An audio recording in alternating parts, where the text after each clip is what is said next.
fait, cette passion pour la pâte feuilletée, pour la pâte, elle est née au départ de la boulangerie. Parce que je trouve que ce travail de la pâte qui prend vie, qui pousse, qui cuit, qui croustille. Et c'est quelque chose qui me passionne, parce que la pâte feuilletée, c'est un peu magique. Parfois, ça se rétracte un petit peu plus, on va lever plus, lever moins. Et en fait, tous ces côtés qu'on peut pas maîtriser, mais moi j'avais envie d'apprendre à les maîtriser et les comprendre.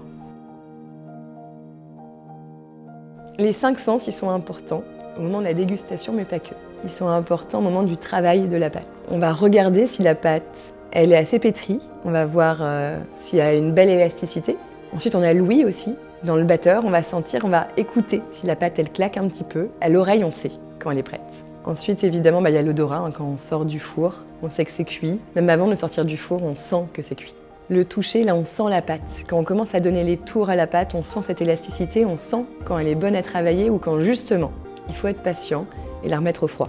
Et le goût, c'est important aussi. Moi, je sais que j'aime bien toujours goûter la pâte crue pour s'assurer que on n'a pas fait une erreur de pesée, qu'il y a la juste dose de sel, la juste dose de sucre. Toujours goûter.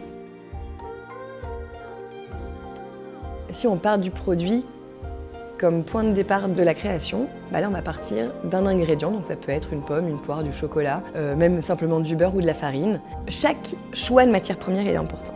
Quand on va faire une viennoiserie, il faut un certain beurre. Quand on va incorporer à la crème d'amande, il faut un autre beurre.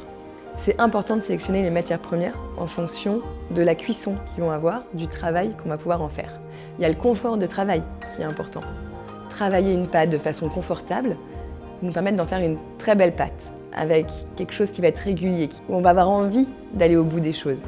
Le beurre AOP Charentes-Poitou, il s'étale très facilement, il a cette élasticité, il n'est pas cassant, et il y a ce côté extrêmement soyeux que j'aime beaucoup. Et puis on a ce côté beurre noisette un peu à la cuisson qui est pour moi le meilleur beurre qui va venir se mélanger avec cette farine qui va se torréfier. Et on a cette cuisson longue, douce, qui va apporter ce côté caramélisé.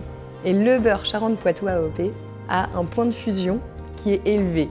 Et ça, c'est extrêmement rassurant parce que quand on met les croissants au four, le beurre il est dans le croissant, il n'est pas sur la plaque.